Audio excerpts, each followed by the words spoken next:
My grandfather started making candy in 1906. He came to Laconia and went to work in a local candy store and bought the man out within 1 or 2 years. I get a special feeling when I'm making candy, especially making ribbon candy, because I like the feeling of standing in front of the stove or in front of the table, spinning the candy, and knowing that I am doing the same thing that my father did and the same thing that my grandfather did. And I'm doing it at the same table. We use the same recipes, the same equipment. It's a sense of being in touch with history of the family that I don't get any other way. It's a special feeling, and I like it. It gives me a good feeling to know that something my dad could do and passed on to me, that I've been able to pass on to my son. But can you imagine learning how to make ribbon candy out of a book, which my dad did? My dad learned from that book and his own initiative on how to make ribbon candy, and that was back now 5 years ago. This is made the old-fashioned way. We think it's better. We can make it thinner. We can make it crispier. And in fact, it's so fragile and so beautiful that we can't even ship it because it would just break all up into pieces. We're very proud of it. It's something we can do that no one else wants to take the time or the effort to learn how to do. To make ribbon candy, we start with sugar, then we add corn syrup and a little water.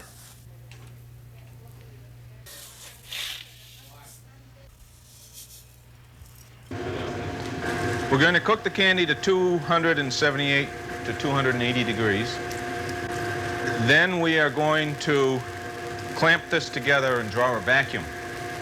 And by drawing a vacuum, we allow the candy to continue boiling without increasing the temperature anymore, and we boil off the water. We can get the equivalent to cooking to 315 or 320 degrees in terms of moisture content, but we only have to cook to 280. It makes the candy safer to handle because it's 30 or 40 degrees cooler, it's quicker, and it makes a nice dry candy because we can, with a vacuum, boil out a lot of the water. We need to get it down to less than 1% moisture.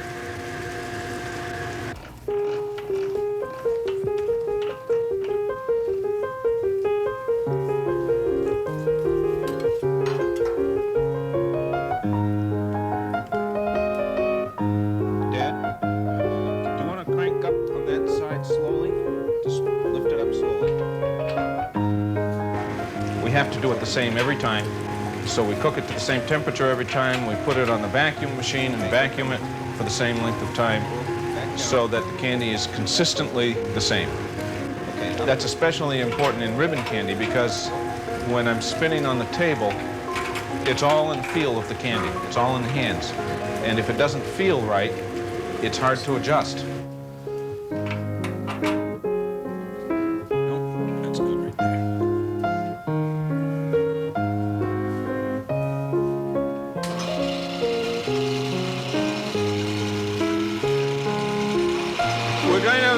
Get a little less than 25 inches of vacuum.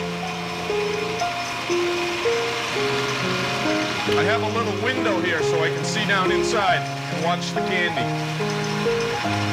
Sometimes, especially if you're cooking a big batch, it will froth up, boil over, and it will go right up into the pipe up above. So you have to keep an eye on it and break the vacuum if that happens, or before it happens.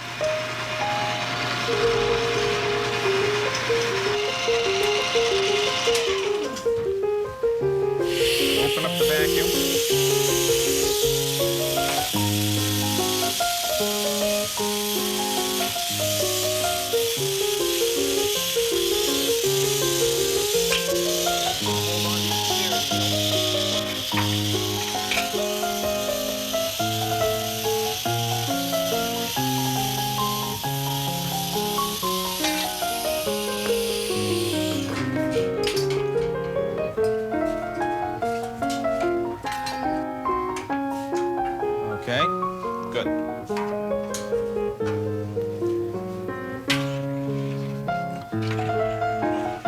scraping the candy off the bottom of the kettle,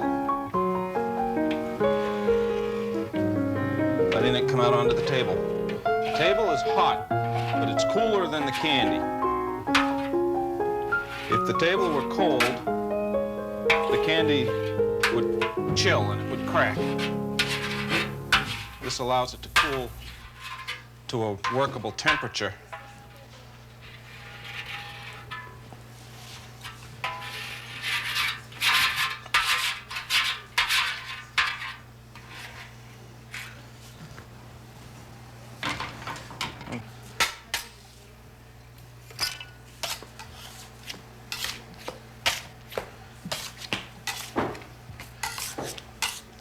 Now I need peppermint.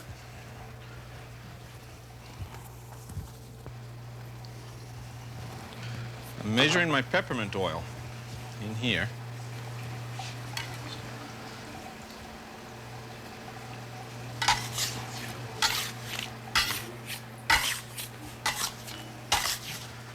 Fold the oil into the batch.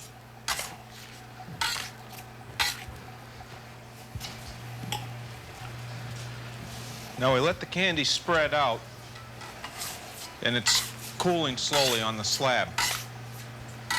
Then we'll fold it in on itself and just keep letting it spread and fold it in. Do you want to color a stripe? Sure, fine. How do you want to color it? Red? Okay. That's probably too much. How's that look? That's fine.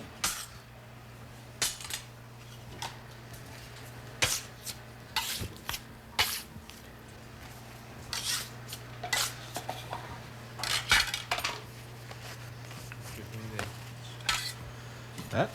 Yep. We color a little piece of candy dark red, and that will eventually become stripes on the batch.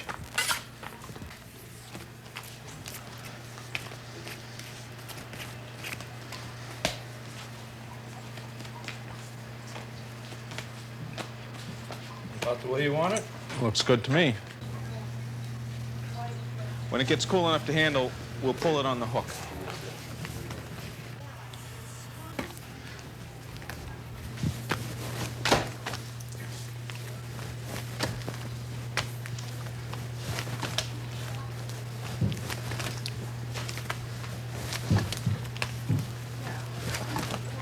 When we pull candy on the hook, we're pulling air into the batch, and the color changes.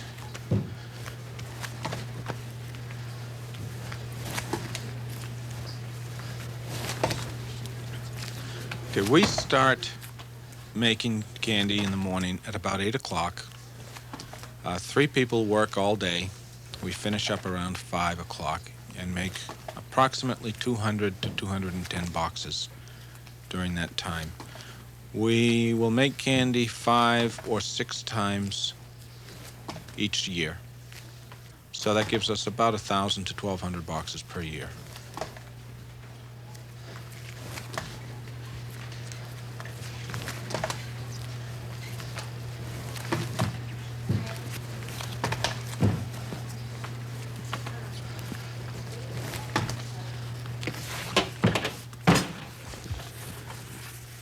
What's the trick about being able to spin it? I guess the trick is complete dedication to enjoying what you're doing.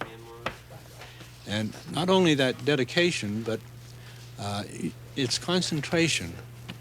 Once you're dedicated, you have to have some concentration. And you have to be thinking all the time as to what is coming next.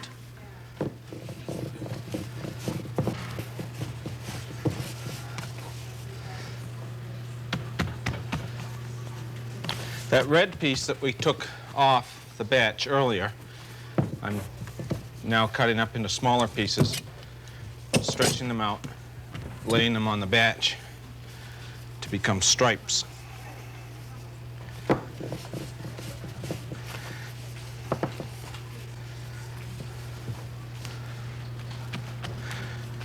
The inside edge of the candy is up against the fire.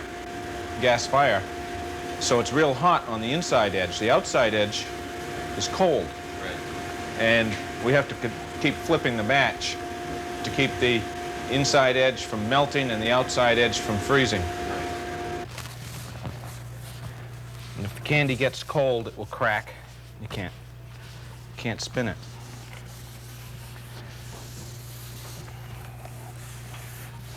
I'm trying to work the candy into shape so that it will start to flow down off evenly when I get to spinning.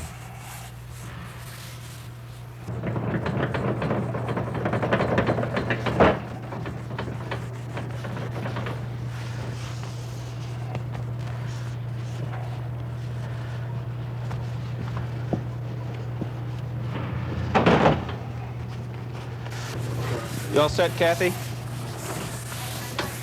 The art, of course, is, with the man spinning it, is to its thickness and its width. The crimper has nothing to do with that part of it at all. The crimper puts the crimps in it.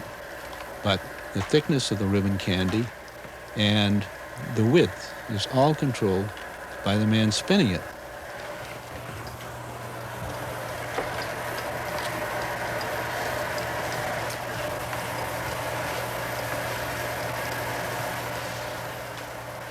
Well, when the candy comes out of the crimping machine, it's very pliable.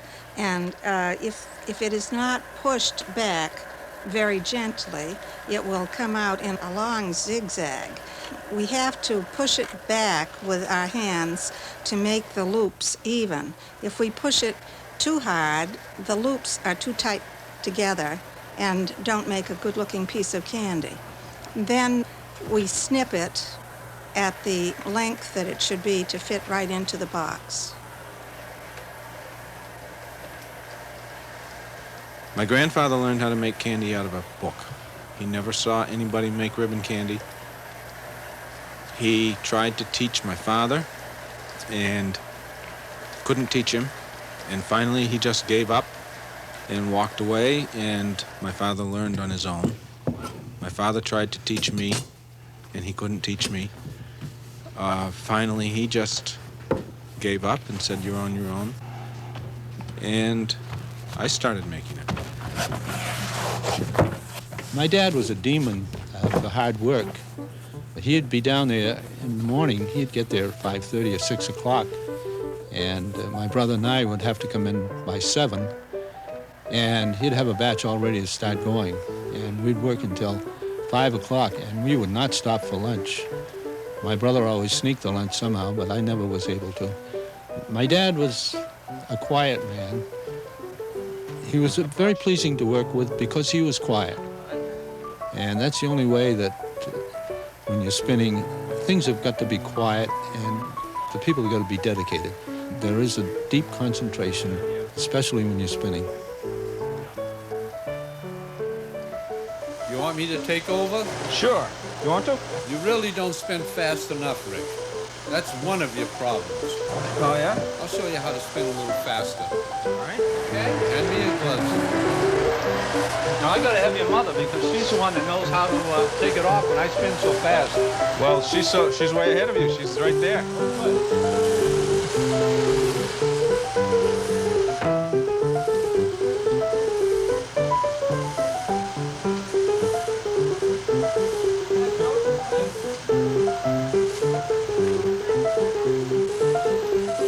It was tense at times, but we really did have a great time. When we started doing it 50 years ago, a lot of our friends were working with us, and the crimping machine was not electrified. We had a friend who stood there and cranked the crimping machine to keep it going, and she sometimes either fell asleep or almost fell asleep.